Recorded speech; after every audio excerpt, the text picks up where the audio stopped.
So, All right, what man. is happening, YouTube? My fellow savages, you are listening to Immortal Coil, your future minister of whiskey mysticism.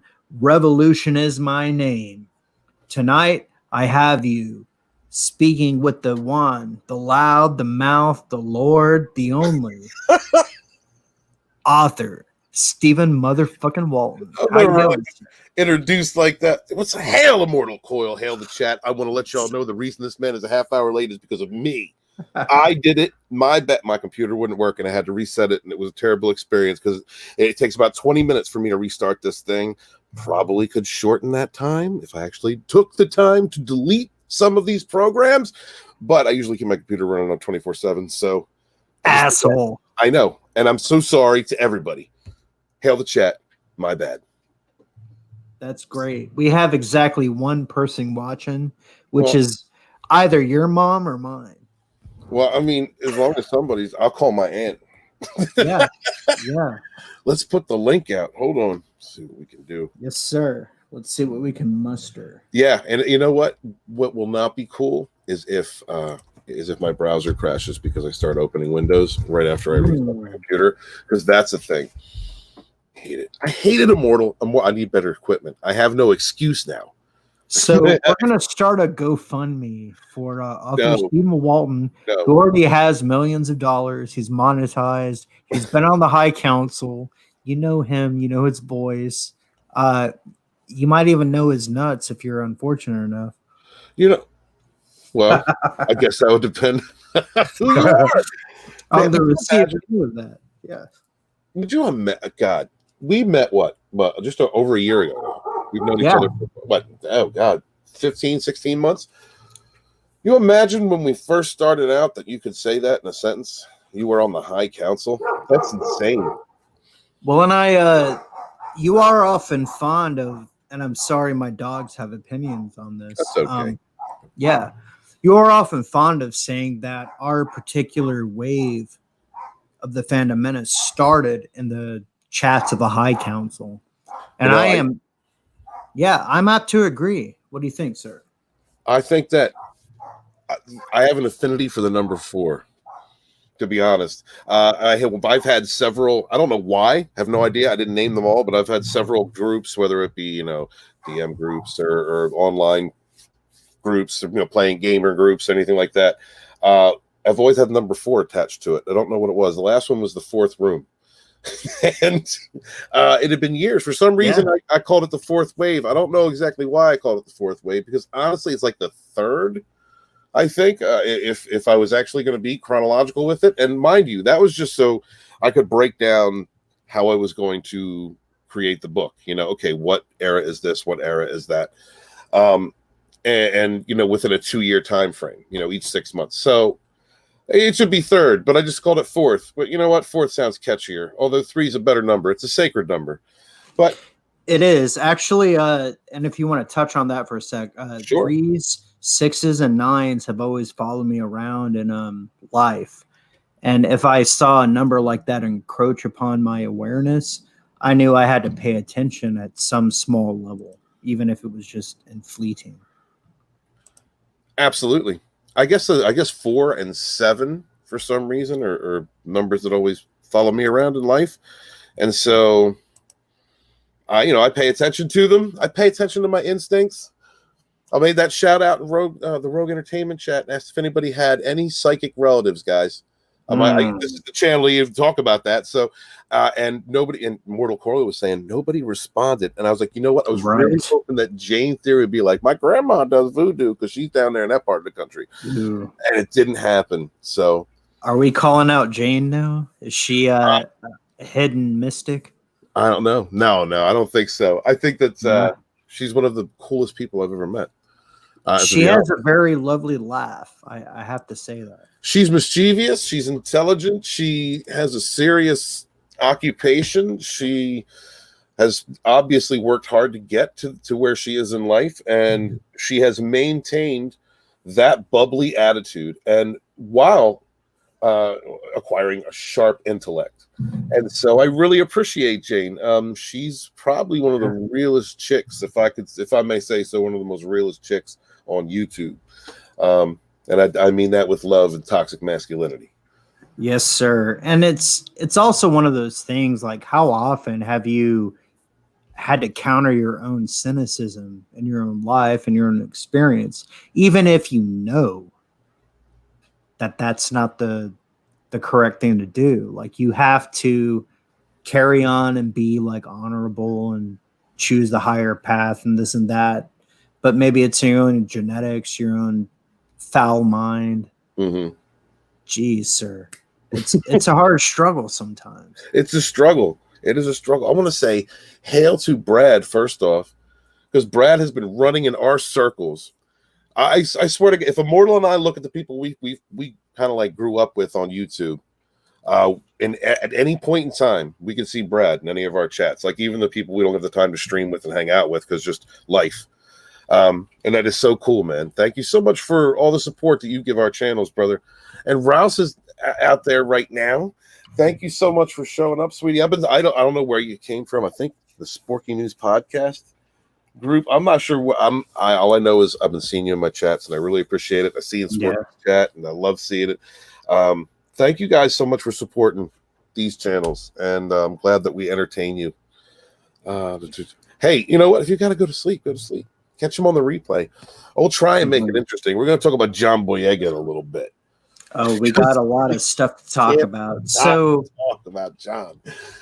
I'm going to go ahead and ask you, Stephen, go ahead for a couple minutes and talk about the status of your books. What can we look forward to?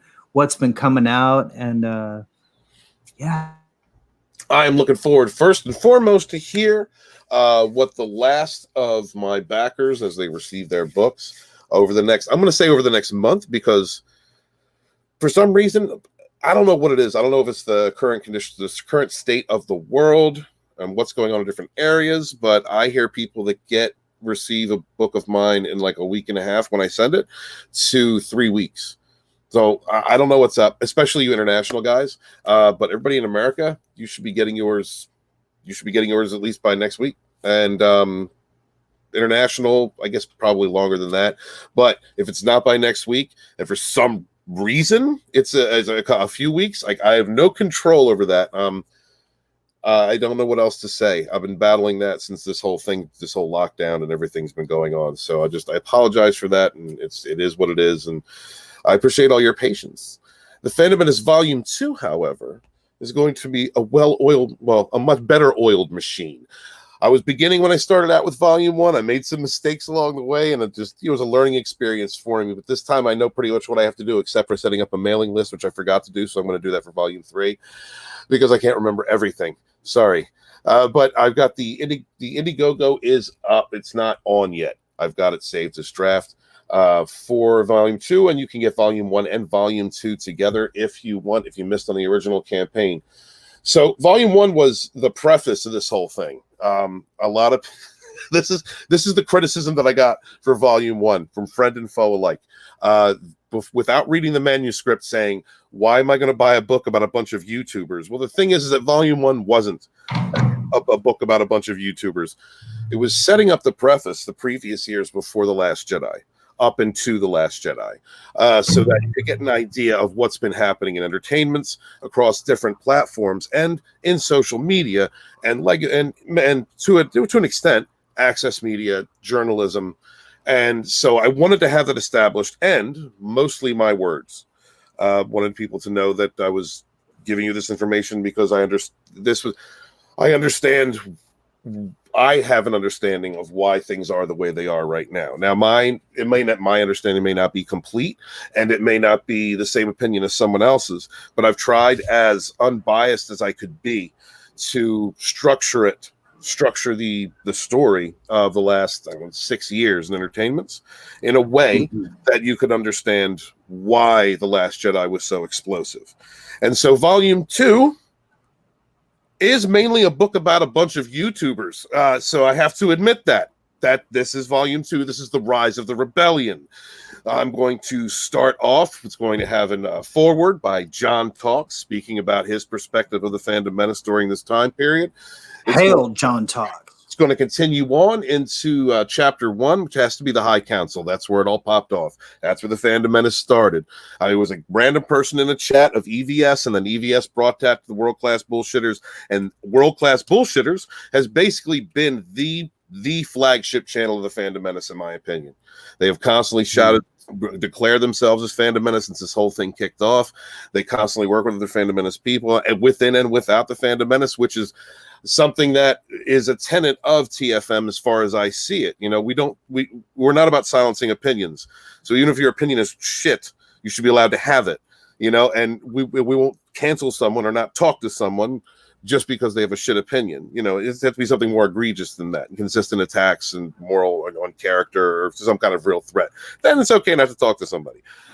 But the book then is going to move on to a chapter about Mecha Random 42. There's been some interesting events that has happened between her and the Star Trek fandom and the Brie Larson fandom.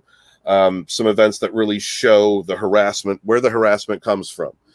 Who's actually bullying who's trying to cancel what things are being said, just examples. And of course, I would always encourage anyone interested in that subject to go do research themselves. And then I go into the Gospel According to Mark with a C, who is Hail Mark, single father. You know, him and his wife are estranged, or I think they're divorced, but they have been friends for a long time. And something very special about Mark is that his son was a miracle baby. The very last year that was what was going to be the last year of their marriage with his wife, where they were just like, look, we're just going to part ways. It wasn't anything nasty. They just decided that it was time. They'd been together for so long, but without giving away the whole story. Mark had his son. Mark's wife was impregnated with their son during that time, so they stayed together even longer because they'd always tried to have a kid, and then it just happened. So Mark's son is very important to him. There's no real family contention. He is a single father. He pays his support. He has a son on the weekends. He works a steady job. From all the videos that I've seen, I don't take him to be as any kind of a bad person. I think Mark is a great person. No. So and I'll tell you this, I was not paid to say this. When I look at Mark's eyes and I hear his voice coming up his mouth, I detect nothing but honesty. That dude has my backing. Yeah, absolutely. I mean, Mark's going to tell you how it is. And if you look at what was a real pleasure was going back and looking at his previous content before The Last Jedi. It was very different. He was very involved in topics about his own community and culture. So he's not afraid to speak out about things. It's just that the Star Wars thing took his channel in a whole different direction, and it stayed that way. And actually, that's also the case with Mecha Random 42, who was a gaming channel before Star Trek Discovery. So, I mean, you get to see, even for people who may be interested in YouTube, you get to see the changes that a person goes through as they grow a channel.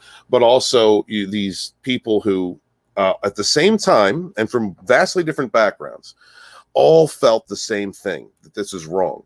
That's Disney Star Wars there was something wrong. The Last Jedi was not good. Rian Johnson's behavior was not acceptable. Kathleen Kennedy is responsible for this. Like, all of these different people from different backgrounds all had the same feeling, and it was something that touched the hearts of thousands of people, which grew into tens of thousands and now hundreds of thousands.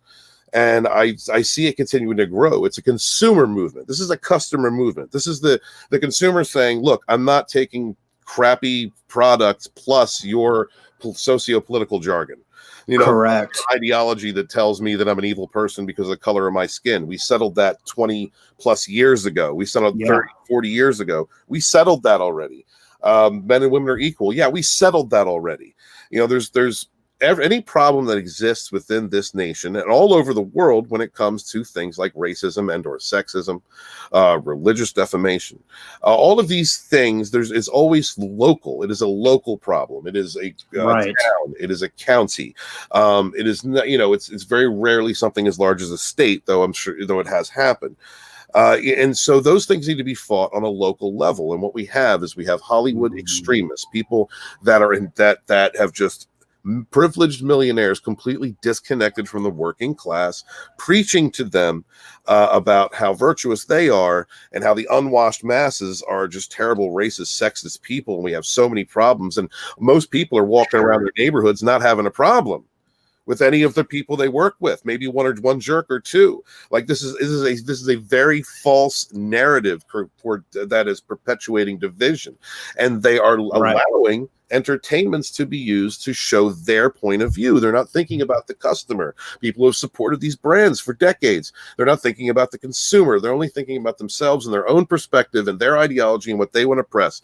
Privileged millionaires, guys. Like, do we really want to hear windbags with a lot of money talk about anything? Politics? No, entertain us. Sing and dance. That's what you do. Not use one of the largest medias in the world, something that influences other aspects of media, legacy media, access media, shill media, all of these different types of platforms that then perpetuate their jargon. And then it becomes a cultural movement. And then it becomes people burning down your neighborhoods. Like that's where I'm coming from. Not that I go to that extent in the books, but that's my perspective on it. So when I going back to the book, I also have 2 chapters in there that are written from the perspective of these people who have been fighting in this cultural backlash, this consumer movement, Jesse Milestone of Mindless Entertainment and Lord Doomcock. So I'm really also, Stephanie, there's a declaration, I would say, by Stephanie Janicek, Smuggler's Cantina, an explanation of how a legacy fan, an OT fan, someone who would like the prequels, but loves the original, right? And like an OT purist, someone from that perspective and how they see what has happened. You get a lot of different perspectives. I tried to get as many different types of perspectives for this book as I could. I'm also going to go over Kathleen Kennedy's woke audience, because we got to talk about them Raylos stalking Adam Driver and Daisy Ridley and hoping for Adam's son to die so that they can have a real world forced romance, because crazy people fell in love with them on screen. Thank you, Rian Johnson.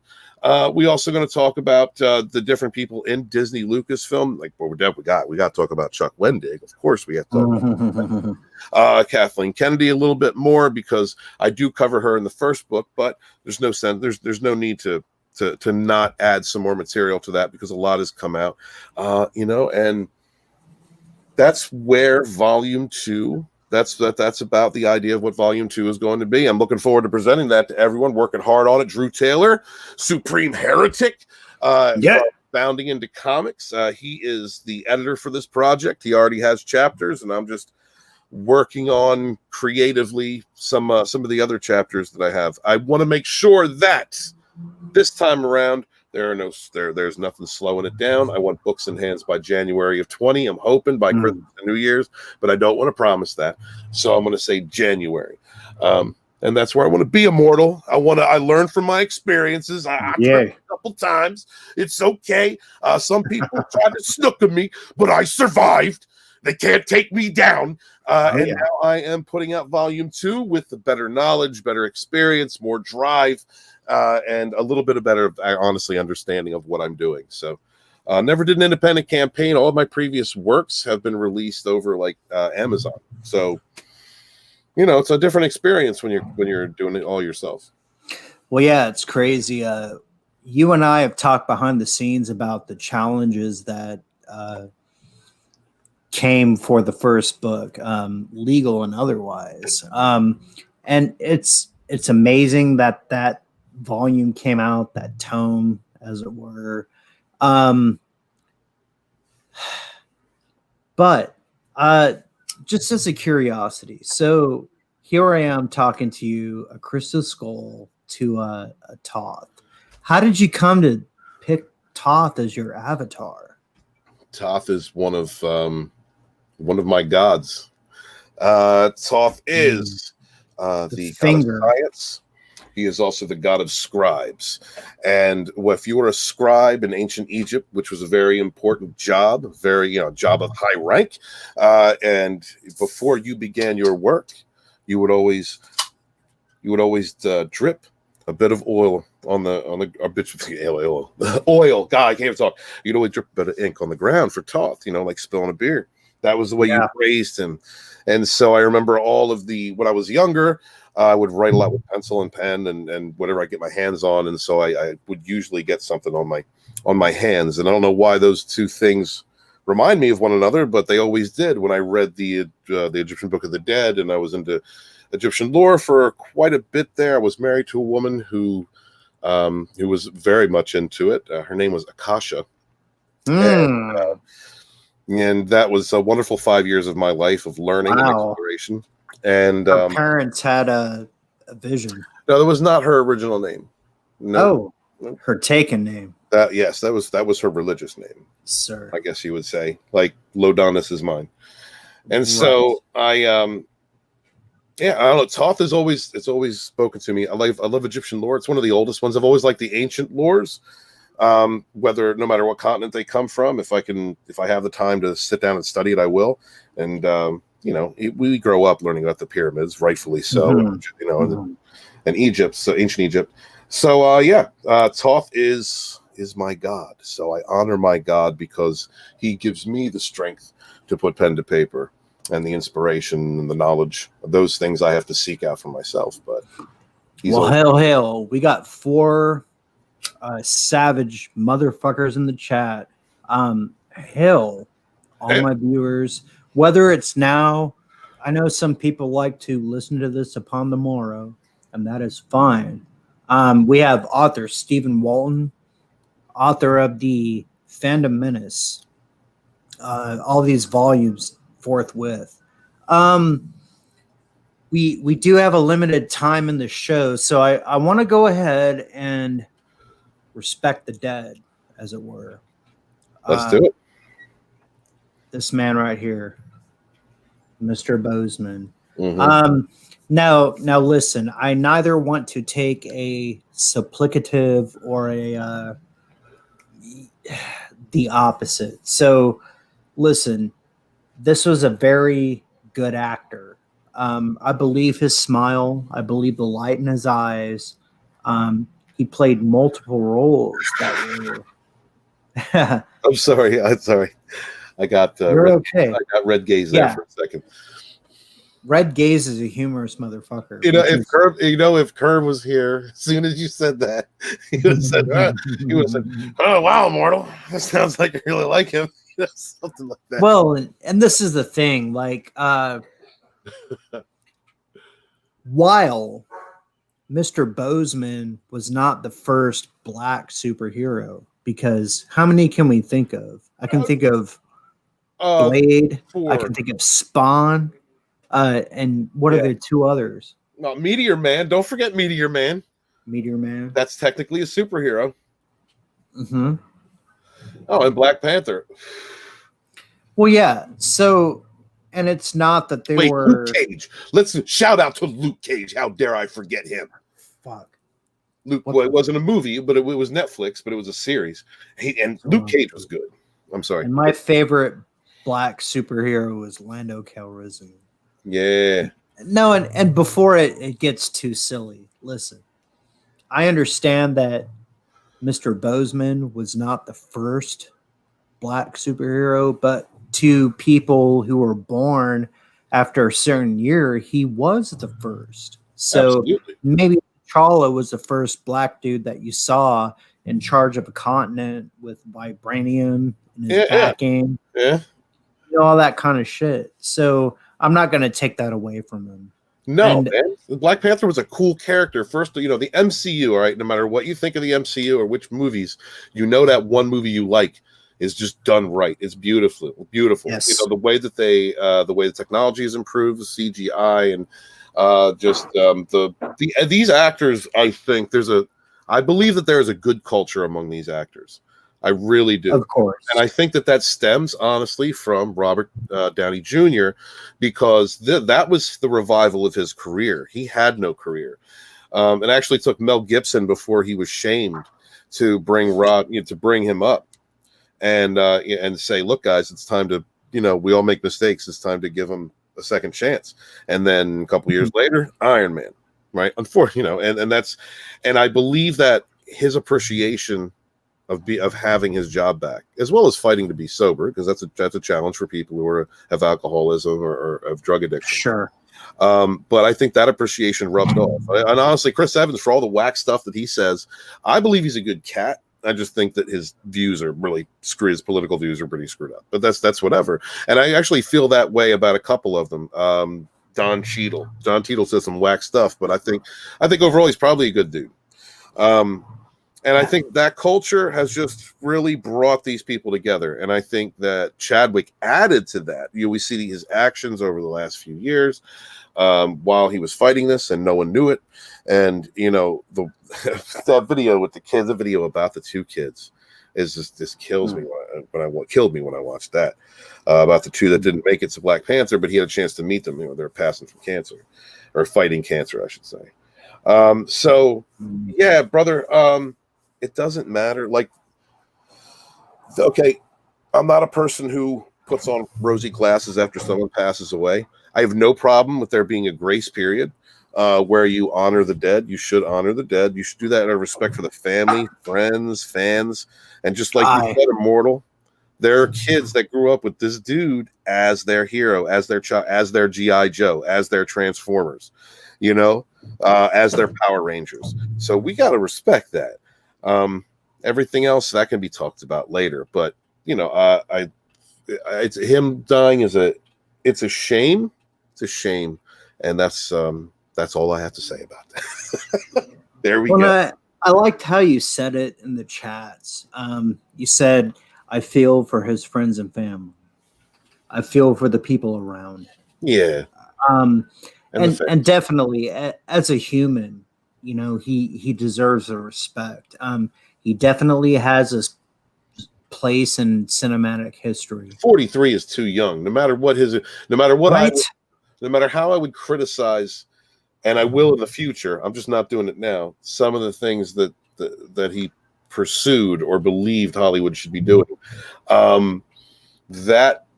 That alone cannot be the narrative. That's something that a lot of people do. They take, okay, this person did this one thing in their life, and that made them an evil person. Or they had this one ideology or this one belief, and that made them a bad person, when there's so much more of that person remaining. And I think the overall sum of who Chadwick Boseman was a good person. So people that are like vultures picking over his corpse right now, that disgusts me. I get making videos that are relevant, guys, or talking about things that are relevant, but let's do it with a modicum of respect. Wait, let's give it a few weeks. Give it a few weeks. Trust me, your fandom menace historian has a couple things to say, but I'm not doing it right now. I don't want to. Okay. All right. So, with respect to Mr. Bozeman, we have heard in the media, and I hold that in air quotes, that we're going to have a halt on, the sequel to Black Panther and other Marvel films, which troubled me because I thought that one of the best ways to introduce the X-Men into the Disney canon, and I laugh at that, would be to do this. So T'Challa took Storm as his bride. Now, Storm was revered as a weather goddess of Wakanda. I would watch that porn. I bet you would. This is the savage spirituality experience. Put your kids to bed. Choke your wife. Make sure she is very well pleased, because this is author Stephen Walton at your beckoning. Look, Immortal, do you know the cool thing about still being a smaller channel, like a smaller channel? Yes, sir. Being able to just have conversations like this. I love it. And that's my secret. Like all the big channels know who I am and they love me, but it's only you and me and this audience. And I thought Kerm was going to be here, so I was ready to be perverted. Because that's how you got to hang with K-Log. That's how you hang with K. That's got to have that mindset. Because his shit hangs down to his ankles. So if you're not ready. And I can tell you this: I love ladies of all shades, and that is a well-drawn lady right there, yes, sir. Although I thought T'Challa was Batman for a second. It looked like that, but Storm would warn you otherwise. Yeah, so this is what I was thinking, was that at some point in Black Panther Part 2, you'd see some Sky Queen controlling the atmosphere, and enemies would fall by the hundreds, by the thousands, and that was our first experience of a mutant. You know, that sounds cool. I honestly think that it's going to be the multiverse of madness is how they're going to correct a lot of, or maybe not correct, but course correct, bring things in. I honestly believe that is how it's going to happen. There's going to be something about taking the Infinity Stones back to their various timelines that's going to upset the quantum realm. You know what I mean? They're going to do all that. They're going to find some way, and it's possible. Why, it's fantasy, really. It's science fantasy at this point. So just do whatever you want to do. But I'd like to see. I'd like to. When it comes to Black Panther, God, still, you know, you saw all those people talking about Black Panther 2, like off the gate, like he's not even cold, you know. His family ain't even done crying, and you're like, what about Black Panther 2? Like, dude, shut up for a minute. Like, I just don't get people, brother, you know. And so I don't know what they're gonna do about him. And now we know why they were talking about Shuri.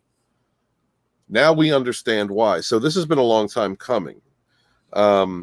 That the sister might supplant the brother. Right. This was planted, and okay. I'm going to try and be fair to these people that have, some of them have insulted us over the past few years, but I'm going to try my best to be fair right now. Go ahead and be fair. Here you have someone who is, I believe, you know, I don't know him personally, he was a decent guy in a culture that appreciates everyone working together. They just came off a high of Endgame, you know, of Infinity War and Endgame. You know, they've dealing with criticism, heavy criticism since Captain Marvel and Brie Larson and all that, and a lot of worry. They're watching what's happened with Star Wars. They're seeing the crumbling. They're seeing the ideology crumble, but everybody's still hyperbolic with politics, and there's a lot of things going on in the country no matter where you are. And I imagine the millionaires are scared because the peasants are running around with pitchforks, but they started it, so it's them. And I'm sorry. Okay, so you've got this family of people that were trying to figure this out together, you know, like Chadwick is the fact that they kept it secret is another thing, you know. Like this really shows the bond that this acting group has with one another. I don't know how many of them knew it, but I mean, enough people had to have known it. You know, you can't keep a secret in Hollywood. So I think that decision was laid out a while ago because they knew this possibility was going to happen. They've had to deal with, along with the rest of the country, all of us are dealing in the world, really, because this happened all over the world, have been having to deal with everything in the past year in 2020, and that goes for everyone. So to add this on top of it, I think that them stepping away and waiting a while and planning things, I think they've been planning things out ahead just in case, but being able to execute that and do it in the current environment will be safer for the franchise. I think rushing forward with anything is gonna hurt them even more. That's a big loss, losing Chadwick Boseman. The big loss to them. That was one of their stars, you know, moving forward. So it's a shame for everybody. Well, yeah. And then before I move on from this topic, Disney, if you remember a couple weeks ago, Mark Hamill signed away his digital rights. Yes. Do you think that they're trying to face shape people into other actors' bodies for future tales told? You're damn right they are. You're damn right they are. Okay, look. Okay. And is that limited solely to entertainment? Why not politics? Arthur Stephen Walton. Oh, wow. Well, the technology would have to be worked a little bit more. It's very realistic. Tarkin looked very real, although if you closely inspect him, like if you're staring at it going, what does it look real? Then you can tell. You can tell it. And I get the people that criticize it, but for me, I think that is really cool. and to resurrect that character and likeness was good enough for me. As that technology progresses, I don't know. I mean, this is the thing. Oh God, okay, we got to take a left turn here, but that's what you do. All right, so we look at what's been going on in entertainment. At least I do, as a microcosm of the entire pie, just a slice of the entire pie. You know, this is these entertainment properties. A lot of them, not all of them, but a lot of them, are being used to espouse a certain point of view, and that point of view creates segregation. It classifies people. It breaks people down into smaller and smaller groups, and then sets about having them point the finger at one another about some oppression or issue that they have because this one had it better than that one or whatever it is. Right. And this ideology has been programmed into people by the access media who protects these production companies, the actors who espouse these exact beliefs that can be broken down and shown as this is how it is. They've been protected. Mainstream media, the social media platforms approve of them. And this honestly has been a contributing factor, a big contributing factor, in my opinion, to the riots and the protests and all of the things that we're seeing, all of the civil discourse that we're seeing all over the place. I just watched a video about a mother who got arrested in Australia for posting on Facebook about getting a gathering to protest their lockdown. Just What? a lockdown protest. Yes, she was arrested. She was pregnant. She was going to have an ultrasound that afternoon. Dad's holding the baby. She was just shoved back in her house. Not only that, but them cops not only arrested this woman, but took every cell phone and computer in the house. Damn. For a Facebook post to organize. All right, okay, big state, big government. This has been happening for a long time. It's been happening since the Patriot Act. And so, back to entertainments. I believe that is a propaganda wing, among others, in the media. And that's been a contributing factor to where we are now. Now, I don't think that they're going to necessarily succeed. The Marxists and the socialists, the communists, I don't necessarily think that they are going to win this. I think that it's very localized in democratic cities, obviously. That's because the Democrats are the ones that are trying to overthrow the government so that they can instill their own regime. I mean, that's the end game of what this is, in my opinion. If I'm wrong, I'm wrong. Thank God. Then I'd be thank God I'm wrong. But that's what I think. And so they're going to realize that they failed, that the spirit of America, the spirit of middle America, the spirit of people that live in towns that do not see all of this craziness that all of these weirdos on the internet are talking about, because it's a toxic minority of people that don't know their own fucking gender. Everybody, your regular working man working construction, your programmers, your people that work at McDonald's, nobody's seeing this. And if you do see it, it's usually a weirdo, and you're like, oh. So they're starting to catch on that using this base of people as a tool, as an energy base, only got them to Antifa, which was a good goal if you're trying to take over the government. You've got an organized group of people that don't care about being arrested and get bailed out because millionaires like in Hollywood and in politics will bail these people out, create nonprofits and funnel that money into a certain political party. Oh my God, we're going down the left road. But this is my guest, author Stephen Walton. Once they realize that this has not worked, and I don't think it will. I think it'll take about 2 years before we get back to what we would consider normal. The next stage of attempted distortion of reality and propaganda may very well come from that technology that is employed by Hollywood right now. Many technologies that were used have been put into have come out of the commercial sector, come out of the private sector for a long time. That's how many of the different I already said it. So that's where I'm at, Immortal. Sorry, but that was a big answer. You're not very far off, and honestly, for the two people still hanging on by a fingernail to a blade of grass on the planet Earth, we're all talking about just the reality that we're force fed and the one that awaits us. So, towards that end, I had this thing where John Boyega, Johnny. number Johnny 5 says Johnny 5 was nicer. he was. He says Star Wars knew fuck all about how to write Finn and Rose. He said, "Fuck all, y'all." That is his direct quote. That is, and what's your best English impression? So I want to say, John Boyega says, Star Wars knew fuck all about how to write a film, Finn and Rose. So how would you say that? Star Wars knew fuck all about how to write Finn and Rose. That was probably more Australian. Yeah. Yeah, my bad. I don't do English well. Well, so John Boyega is not letting Disney off the hook for how Star Wars mishandled his character. In his first major interview since Rise of Skywalker premiered last winter, the actor called out the way Finn and Kelly Marie Tran's character, Rose Tico, were sidelined. And can you do the English accent right here? For what? For John Boyega. Because I can't. Like, you guys knew what to do with Daisy Ridley. You knew what to do with Adam Driver. Boyega told British GQ.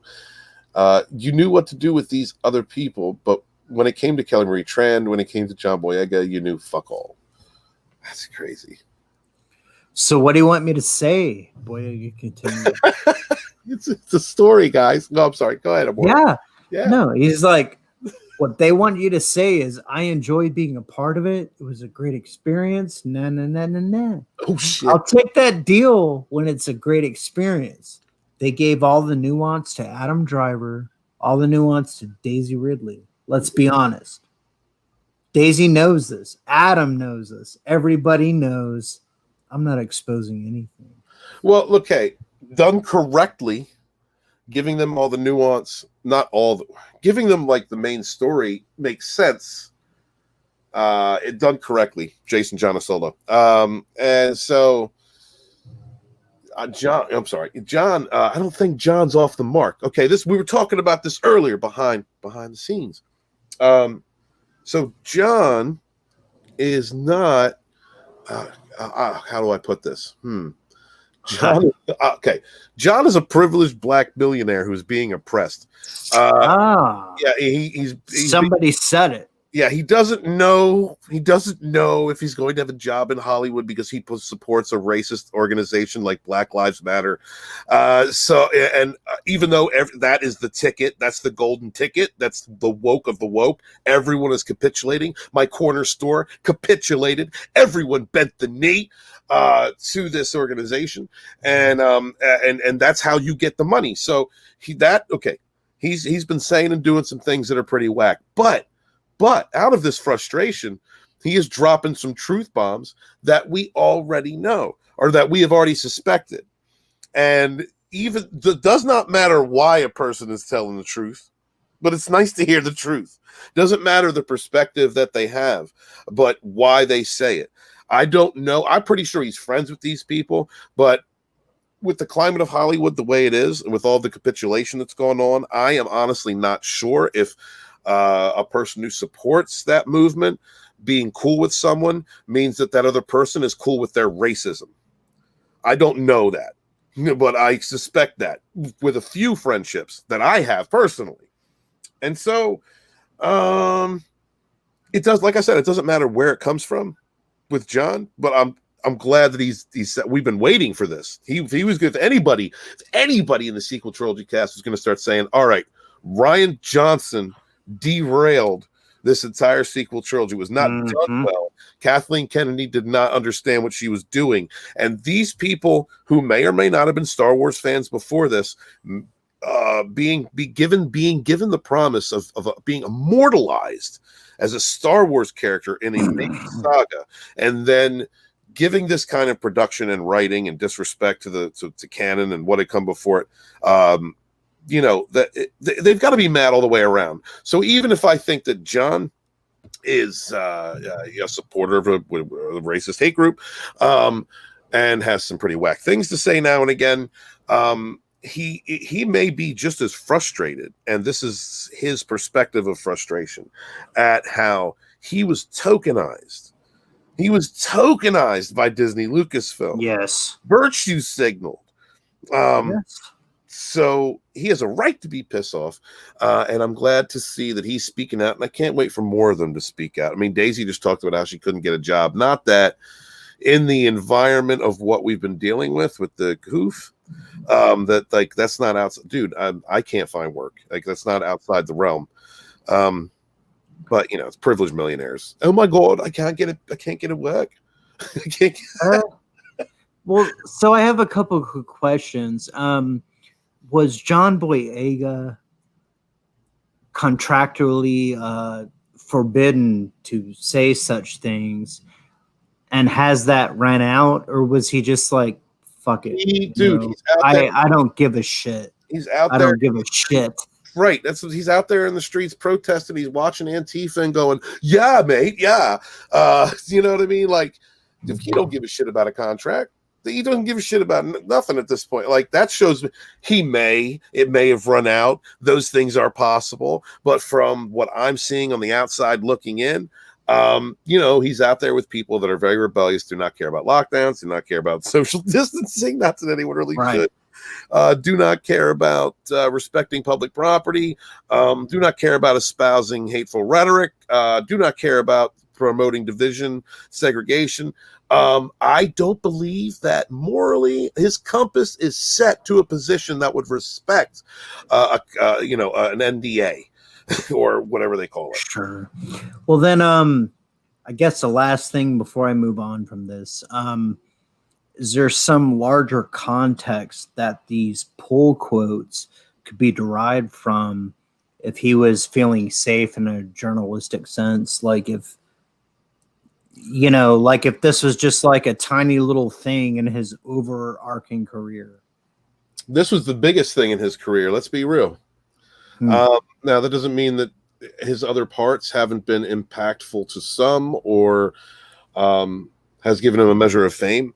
But this is what you know him from, and all these guys. I think that even I think that even the pitch from the agents when they first were trying to get them onto this project for Star Wars told them you will be immortalized as this. You know, you're taking the chance of being Mark Hamill, who didn't really find much success until he started voicing the Joker in the Batman animated series. You know, he did things, he's done things, he's always been an icon in the science fiction, science fantasy, Star Wars fandoms, but you know, he didn't really find a revival of success. And then here he is revisiting this character, and was treated with complete and utter disrespect, emasculation. Yeah, this is God, there's so many facets to this. I'm inundated with information constantly right now because of these books.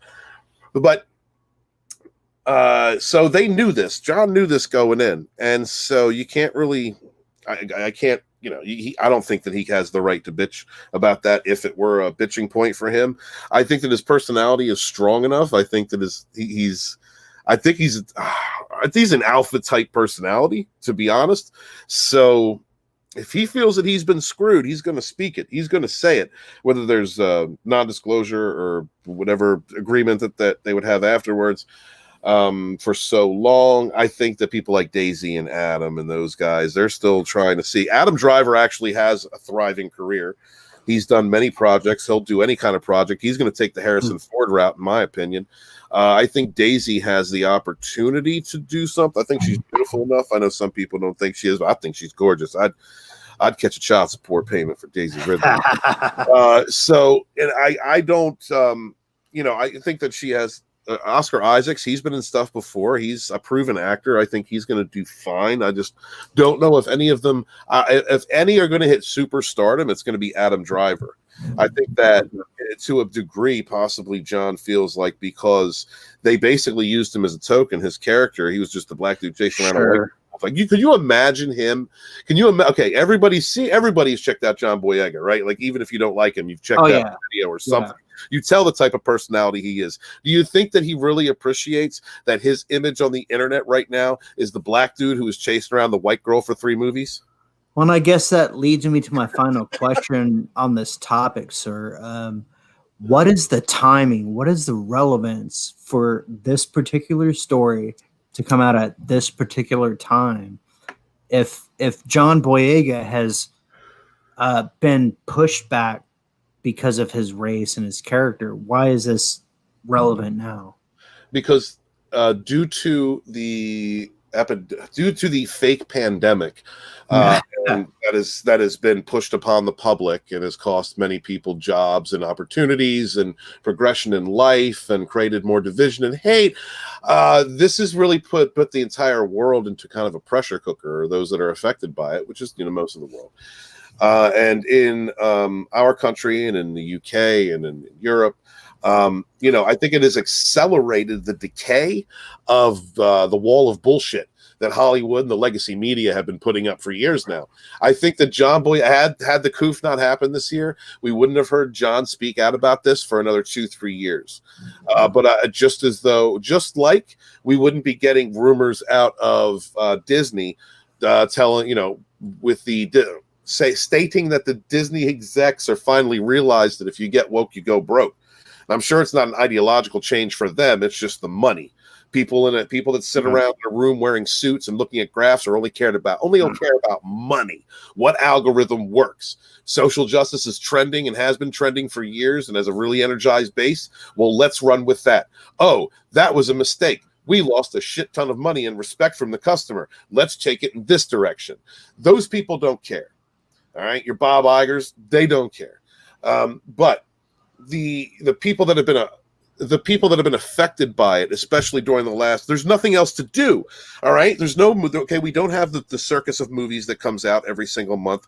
We don't have the constant barrage of daily life. A lot of us have been out of work, or our work is sporadic, or everything has changed at work. We've had to learn entirely different routines.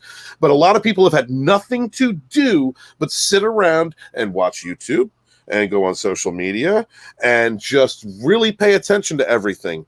And as people have been paying attention, I believe, because I have hope for the human race, that a majority of us have realized, no matter how we've been indoctrinated or how we've been taught in our lives or whatever our culture is, that the wall of bullshit that is hitting us, just this blatant BS, this is a peaceful protest. Here is a video of a car dealership burning down. Like, there's a contrast between reality and what we're being told. People are finally figuring that out.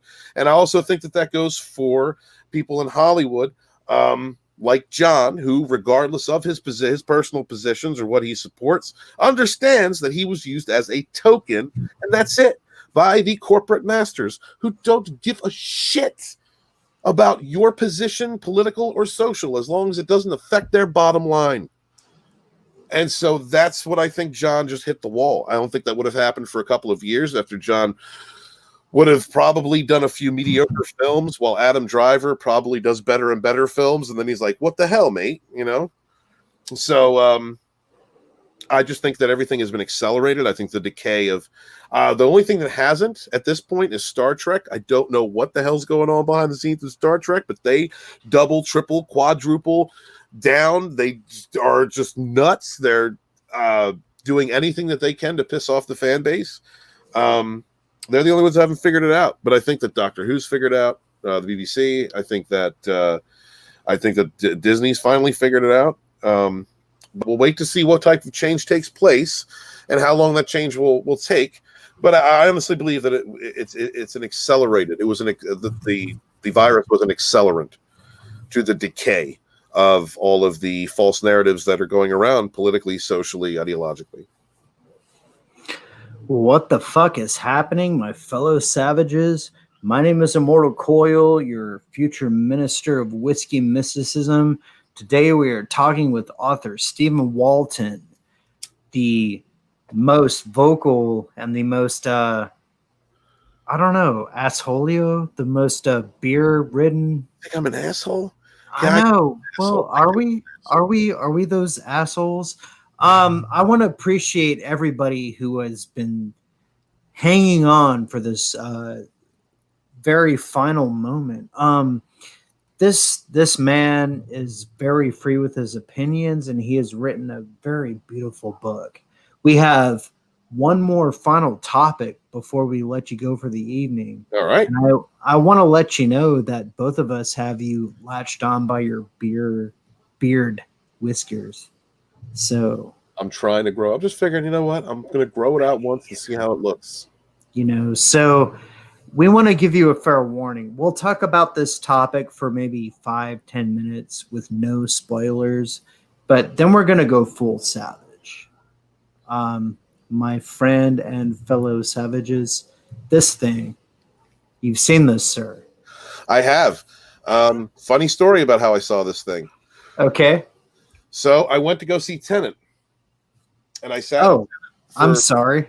Yeah, I went and sat for 26 minutes before I was at the point where I was like, all right, when is this going to end?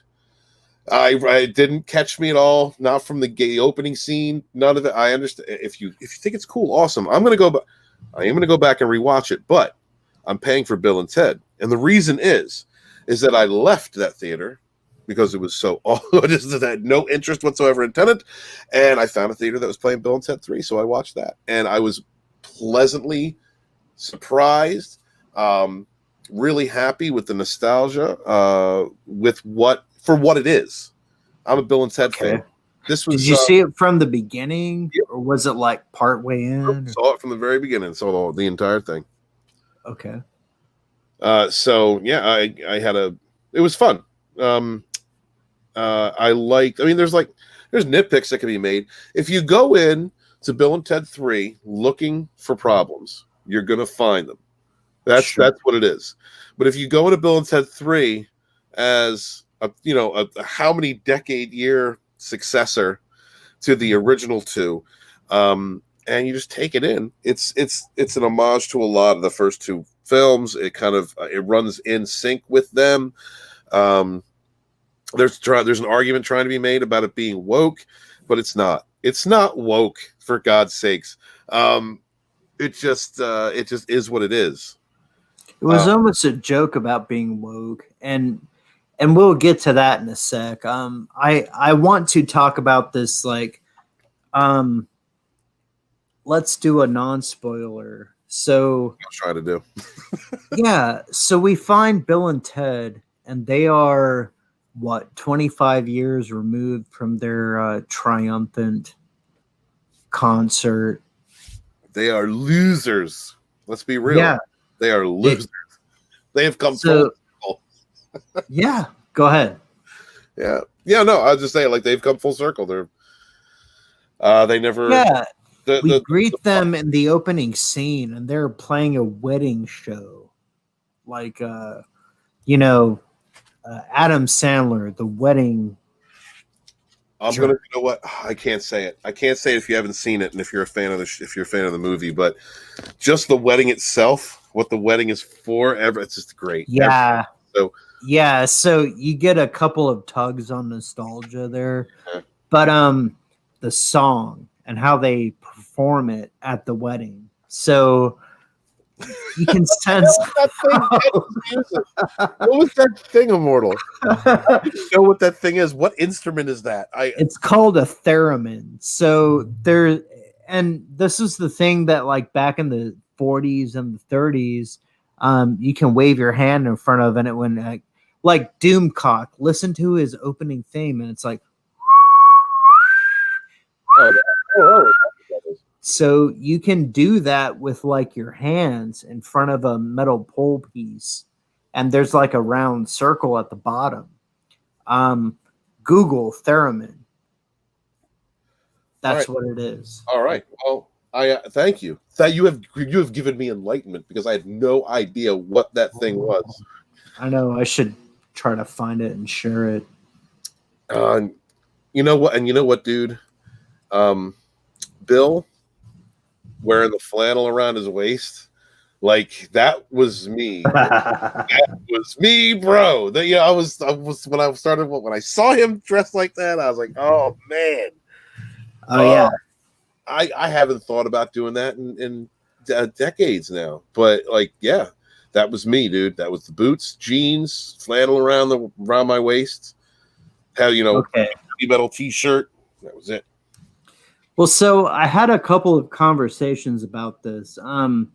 Alex Winter, who is Bill, he is a an executive producer, and I'm sure like throughout his life he has contrived to grab the rights for this particular property because let's say like for his career it was important, and he cares about the storytelling, which is all the things that the Phantom Menace requires for Right, dig it. Right, and this might even be fodder for a future Phantom Menace book. But Keanu Reeves, who is Neo, who is the devil's advocate, who has no earthly reason to return to the thing that made him something he hated for the longest time too. Spicoli. He hated that stigma after too. He is like time and space Spicoli. You know, he's not, until he played Neo, I think he was forever trapped in Tedism. Well, he did good in Point Break. He did. I thought he did good in Point Break. You are right. I will take back my tongue. Yeah. That is a he proved himself. Marvelous movie. Yeah, he proved himself a worthy actor. But you know what? The thing about Speed is, the Speed was like if Ted had been like his dad and became a cop. I love Sandra Bullock. Oh my God, I would catch a child support payment for her. You would love Sandra Bullock, wouldn't you? Oh, yeah, but I thought he did well in Speed, but I really enjoyed Point Break. And then The Matrix was I loved seeing that. But yeah, I see what you're saying. Like, why would he want to return to this role? Love for the fans, love for the part, respect for the part, respect for the past. Agreed. Agreed. And that's what makes me enjoy this so much more. It's another reason why I enjoy Cobra Kai. Now the tones are completely different. Yes. Cobra Kai is a much more serious drama, but in both of these, you have the original actors who love the property. You know, they have respect for it. It was there for some of them. It was their moment in the sun. You know, and so, you know, the respect they have for the lore, legacy, the fans that have stood by them for decades upon decades, just makes it that much more enjoyable to me to watch this movie, and gives me the ability to forgive something that I may have thought was just too goofy or out of place or, you know, or for whatnot. But by the time there was a point while I was watching the film, might have been about a quarter of the way in, 30% in, but I had to make the conscious decision because I just watched Tenet and everybody was like, oh. I can't wait for it. And even me, I was like, man, this looks pretty good. I can't wait to see this because I like the actor. I like the cast. Like, you know what I mean? I'm down for this type of like quantum theory, you know, drama, whatever. Okay, cool. I'm down with that. You know, and then I got there and I'm like, wow, this is really not exciting at all. Like I'm not having fun at all. And then I go to Bill and Ted and I'm like, you know, I'm getting the nostalgia feels and things like that in the beginning. The show, thank God they gave us George Carlin. They gave us Rufus for a moment. They paid a hologram. Yes. And so there was a decision I had to make like 30% in where it was like, okay, look, either I'm going to critique this thing or I'm going to enjoy it. Okay. And I decided to take the latter, and I enjoyed it. So I let myself just like shake my head, laugh at things that I thought were just dumb, and then, you know, just enjoy it for what it was. So I really liked it. The actresses that played their daughters, great. I really both of them great. You know, I don't want to say one's better than the other. The imitation of Ted was really, really, really good, and the imitation of Bill was really well done. And she has lots of nudes on the internet, and so I really enjoyed the actors. So let me ask you this. As far as graphics are concerned, so we were treated to the Circuits of Time in the 80s, which I thought were pretty nice, pretty like a Predator, Dreadlock kind of you know, versus this where it was much more CG. Did you find anything unpleasant? Was it a good upgrade? Was it, The moment that I saw the egg, the other time the vehicle, time travel? the moment I saw the time vehicle, I knew that the tone of the film was going to be set in kind of an updated aesthetic. If you watch 1 and 2, 1 especially, it's very it gives you almost like a Matrix vibe. It's very early internet kind of vibe with the time circuits, because it was being relative to the technology of the time, and the whole point of the movie was that this band had created music that had brought the world together, and so they honored them by, keeping that time period relative because of how much they loved those people. So I understood the moment that that Bill and Ted had not succeeded. They were, losers at the age of 40, whatever, going on approaching 50. And as soon as I saw that new time vehicle, I was like, all right, they have updated everything.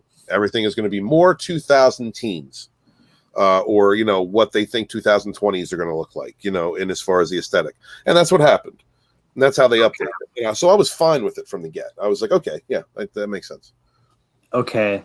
So I think that we've said as much as can be said about this particular film, Bill and Ted Face the Music, without going into spoilers. So if you do not wish to be spoiled, I would invite you to shut off this film.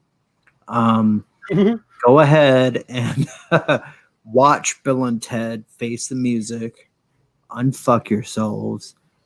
I will wait. Unfuck Yourself. That's always been a strange term to me. Unfuck. Like, how do you unfuck? Well, you've been fucked previously, so yeah. Well, yeah, pull it out. Okay, pull it out twice if you have to. Okay. So, the idea is that so all you've seen is the trailer. Fine, and we've talked about that up until here, but now we're going to talk about everything that we saw in the movie, which is maybe something that you don't want to hear, maybe something you do want to hear, or if you're like me and Steven, we don't give a shit. We're just going to talk about it. So, okay, I'm going to face this garage scene. So, who are these people, Steven? Who are we looking at? Sorry. Hold on. Go ahead. I'm finding something. Sorry. Okay, so this is Bill and Ted looking at Little Bill and Little Ted. And they are righteous California chick dudes, right? She has her drum pattern, and the other one has a laptop. Despite the fact they have what is this on the right hand side? Millions of records and CDs and other things. We have Gibson, who is very generously sponsored this movie. Yeah. Oh my God! Damn it! I hate the internet. I hate the internet. I was just looking something up that's so simple, and I cannot. And I can't find it. And do you know what it is? Okay, I found it finally. Because you know what? You're told about 30 times. It was so repetitive that it was annoying. It was one of those things I was like shaking my head. It's like I might as well talk about the things I didn't like it, but it's still kind of funny. That robot's name was Dennis. He's coming up soon. Okay. You and I will journey into. All right, we'll talk about Dennis in a minute. Okay. Okay. All right. So stupid. Okay. No, and he was a dork. He was supposed to be a dork, but this is the garage. This is before the egg showed up. Mm-hmm. She has a what is this? A man bun, but she's a woman. Yeah. Yes. Yeah. Yeah. No, the daughters did great. They what did I hear? I heard from somebody. I think it was Final Death Star was saying he read an article saying that they it was followed around, or no, the girl who played Ted followed Keanu around for like a year whenever she could, to learn how to impersonate him. Damn. Yeah, like it's such a good job. Like these, they really put a lot of work. Both these girls put work into what they into. Okay, and assuming that this is post spoilers, you have no idea unless you're like really, really smart what these two people are going to do, right? I don't know. That's a strange sentence to say, and then with this picture up on the, Well, okay, let's look at this isolation. This is this is the one that you were like super hyper to talk about. This guy. This one. Okay, guy. So this robot is sent to kill them. Goofy plot. The leader, who I guess was Rufus's ex-wife, resurrected some kind of a created some kind of robot to kill Bill and Ted because the whole universe is out of whack. They got to go save the universe and all that. All of time and space is out of whack, and so they send this thing out to kill them. Now, look, this is not CGI, right? Props to the production team. No, this is classic makeups and effects. Yeah. So, like, I'm not mad at that. I'm not mad at, the story arc was something that I think was trying to be something like Terminator in a way, but it's Bill and Ted, so it was funny, it was comedy, it was like, satirical and that kind of stuff. So I thought that the character was well done, but once the character dies, or no, it doesn't. Yeah, the character dies. This thing dies. Everybody later in the movie, everybody goes to hell, and he kills Bill and Ted and himself at the same time, and goes to hell. And then it's like, like nobody can figure out why is there a robot in hell? Doesn't make any sense, But he's like, okay, so then he decides to like switch teams. Like he's on their team now, and so he's telling him that his name is Dennis. And he's like, all right. He's like, my name is Dennis. And this is Dennis Caleb. They're like, okay. And then they keep trying to go. He's like, Dennis Caleb McCoy. Like, and then the whole rest of this film, every single time you meet somebody, like he is more and more dorky. Oh, in that comedic way that we want Bill and Ted to be. So he is Station. He is Billy the Kid, kind of. Yeah, yeah. And they do mention Station later. They do. What's his name? And that guy who puts his fist in the air, he is the smartest guy who knows space warp time theory. Yes. Yeah. 80s, what? I think he was 80s rapper. And one of the people that was brought through time, which was good. Which was good. The only people who could talk shop with him were the daughters. Yeah, because he understood string theory and quantum stuffs, which was awesome. Because honestly, and I really do. Okay, I think that was an over. I think there was like an embellished example. But if you go back and listen to some of the rappers in the 80s, like those were educated cats. They didn't get to where they were. This is before rap was considered the cool thing. So there weren't a lot of people out there scouting rappers and stuff. A lot of the rappers in the 80s that actually created the hip hop, the hip hop genre, were very intelligent young men, for whatever they said. And so I think that's like, because today, I think because of the 90s and the 2000s, that it's got, and especially today with some of the newer stuff that's just ridiculous. There's this idea that the people that do hip hop are just thugs and just, they're not educated, they don't go to school, or they skip school or whatever, blah, blah, blah. Man, you go back and you look at them rappers from the early 80s, in the 80s, those were intelligent men that could hold a conversation, probably run circles around you. So, they were pioneers. They were people, they were struggling to make a name for themselves. And also listen to the music from back. The music back in the day was so much better.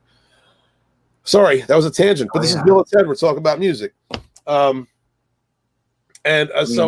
a lot of the people that they grabbed throughout time was funny. The cave woman, like the cave woman, like how do you even know a cave woman from 10,500 or 11,000 years ago? Like that was just ridiculousness that I had to shake my head at. I'm like, what? How does this even make sense? But okay, whatever. Why not? Right? Greatest musician. Because she knows how to play drums. Well, she was a percussionist. I guess she was like the original, percussionist. So doesn't matter. My favorite track on that was Jimi Hendrix, and so they had to go and kidnap Louis Armstrong to convince Jimi Hendrix to go back to speak to Mozart. The cats that did Armstrong and Hendrix put 110%.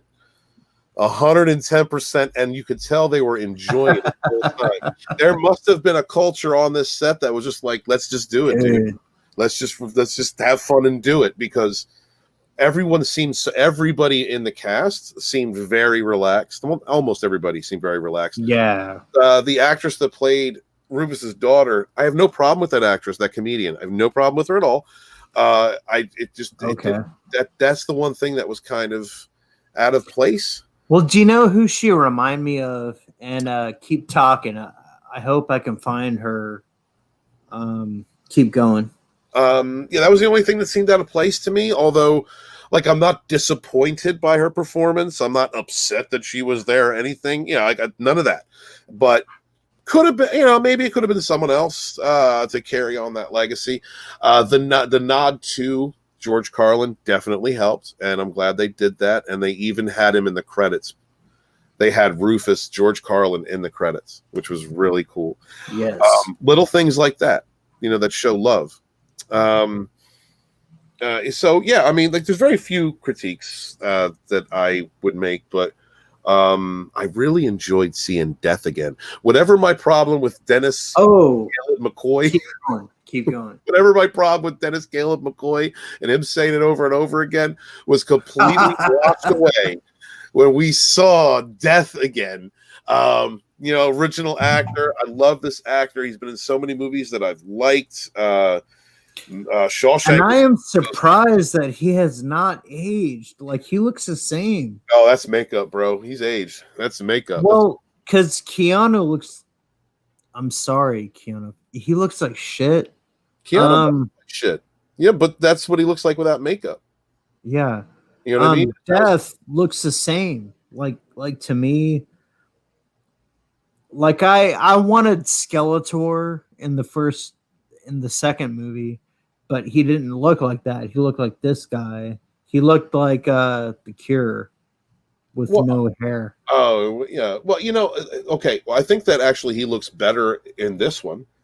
Because a little more gaunt. Okay. Not accentuated, but by age, just naturally by age. Not that it wasn't accentuated by the makeup. Okay. But he is older, and when you hear about Death, when you think about Azrael, if it's not a skeleton in a shroud, that's not the cat of Gargamel. When you think about Death itself, yeah, right. When you think about Death itself, it's an ancient figure, so it's an elder figure. Yeah. So like, just everything was perfect with seeing him again. The way that they acted, because they had broken up, and so there was a drama that happened between them, which was great. Like, it was definitely a time filler, but it wasn't. When you see a movie and they're like trying to get 10-15 minutes extra into it, just between plot points or whatever, the time padding, you can usually tell. That's when you go take a piss. That's when you go grab something to eat. You could usually tell when that part of the film is there. But with this one, although I recognize that was the case with this scene, it was so much nostalgia. It was so good to see these characters working together that you didn't want to get up. There wasn't one point in this movie that I wanted to get up and leave. So it just kept it going, whether you liked it, whether you laughed, or whether you didn't. And seeing Death was a highlight of this movie for me. It got me ready for the fourth act, which is what a good third act should do. should get you ready for that fourth act. And that's what that scene did. That's the whole hell sequence. The demons. The demons. Look, I can't stand that robot, but it's so funny. The robot like walked up to these two demons like, "Hi, I'm Dennis Caleb McCoy," and they were like, "Okay," and they like kept walking and following Bill and Ted through hell. And these demons were like, "Is that a robot? Like, what's a robot doing in hell?" Doesn't make sense. But, yeah, the whole hell sequence. So the whole hell sequence, and then because we only have about 10 minutes left, so I want to talk once more about this, where you find out that it wasn't father Bill and Ted, it was daughter Bill and Ted. That So I will tell you, Steven, I was upset for a little bit, but when the crucial moment came, these guys grabbed their guitars and it was like triumphant. Right. It was them. It was always them. But they didn't have the entire band. They didn't have all the pieces to the puzzle. And that came from their children, who they raised, who lived a good life because they did have success. They just were one of those bands who had a lot of success in the beginning and then faded into what they had become. So they had money. These kids did not have, like, they had the time. I don't know. I mean, I'm not trying to guess about their trials and tribulations in life, but they definitely lived in a good neighborhood, went to a good school, had the time and the money to really invest in that love of music that their fathers had struggled to have, because, their grandfathers did not like Bill and Ted's, love of music. They were very opposed to it. And so their daughters were free of that. They were raised by people who loved music. And so for them to do what they had done during the B plot with the girls was mirroring what their fathers had done, but doing it in a way that was much more educated. Because they had the time to really throw themselves into their love of music in the past and different genres. And so the end of the film, to me, was a completion of that circle, because Bill and Ted had basically had saved the universe by being good dads, by passing on their love to their daughters. And that completed the circuit. They were still the heroes. Like you said, at the end, that final blast comes from them. But they didn't have all the pieces of the puzzle until that point. So that's the way that I saw it. Okay. So one more final question. You remember when they were in couples therapy and they could not say, "I love you." They were like, "Me and Bill both love you and her." Yes. What the hell is wrong with that, right? Dude, and like we could both sense what was wrong, because it was both right and wrong. And you saw them running parallel. The old crones took the young righteous babes through time and showed them every step, like, okay, so the bullshit bar and the the guys who were pretending to be Def Leppard, and the guys who were, so like each and every one. And by the time that it was time to put up or shut up, they were there with arms open. And geez, man, isn't that what every man wants? And thank God for adding them into a part of like the C plot, right? Because the C plot, and they've been around since the beginning, rightfully so. Should they have a plot line in this story? And yeah, Bill and Ted haven't learned anything. They've not grown philosophically. They just have not. Their entire life for decades has been working on this music, this song. That's going to bring the entire universe into alignment and all this. But here you have these women who were basically saved from medieval Europe, medieval Britain or France or wherever they're from. They were saved from this time period and then brought to the future. They basically were heroes. Like that, these were their Disney princes. They're heroes. You know, they saved their lives and brought them into a whole different century with different technology, and they had to relearn culture, and I'm sure they had a blast because they were young. These women would have had a strong dedication to these men after everything that they had been through, you know, with Rufus and the time machine and all of this epic adventure. They know that this is real, and they've believed in it for so long. They're the last ones to give out hope. The crones coming from the future, the crone princesses coming from the future back, was their trial, was their test. I think they could have written more into that, but they didn't, and I think that was probably the better choice. But you basically had the crones that were taking them around and saying, you know, look, we've stuck with these guys until this is what's gonna become of them. You know, like it was a lie. You know, no matter how fantastical our origins, that the remainder of our story is a lie. And in the end, they chose to be good mothers and stick by their children and the men that they had loved their entire lives. So you had the whole family, you know, together, all play. Like I said, as I said before, so the way I took the end of that movie was everybody needed to be there. All the pieces that needed to be there were the guy that played Hendrix. Man, he loved playing Hendrix. Yeah, you could tell. Oh yeah, good looking man. Just he was groovy. He felt that. He knew what it was. So yeah, great. Yeah, Princesses, awesome. A, B, and C storyline, awesome. You know, just if you go there if you go to Bill and Ted 3 expecting the Matrix, you're not going to get it. You're not going to get it. You go to Bill and Ted 3 to have a good time, to escape from the world for a little bit, to feel a positive message, something that Hollywood has forgotten, because Hollywood does nothing but try and divide and segregate us into hateful little groups all the damn time. This was a film that brought people together with something that everyone can love, music and expression. I actually tweeted that out to Alex Winter, and he liked it.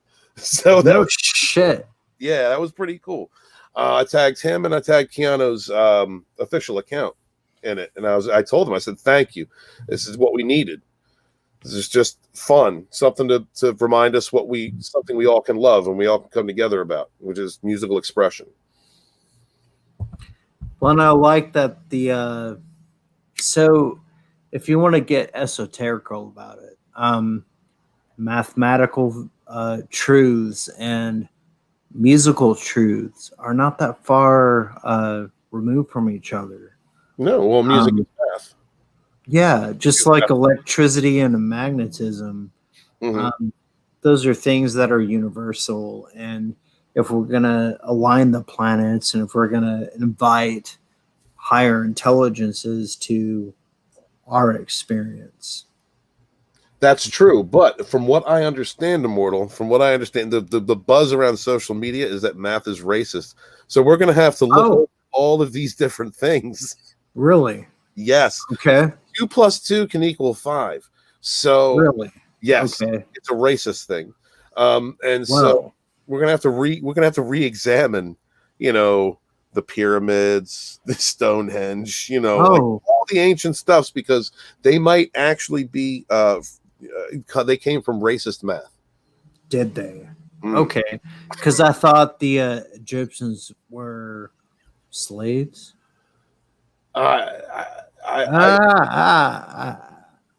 Okay, maybe a different question for a different day. Ladies and gentlemen, I would like to thank author Stephen Walton, the most brilliant author on this page right now. Man, I appreciate you, Immortal. Thank you for having me on again. You know, one of my oldest friends in the YouTube game. Started out the same time, and we're going to get to the finish line together, brother. We will do it. Thank you, everybody. Have a good night. Have a good day, wherever the fuck you are.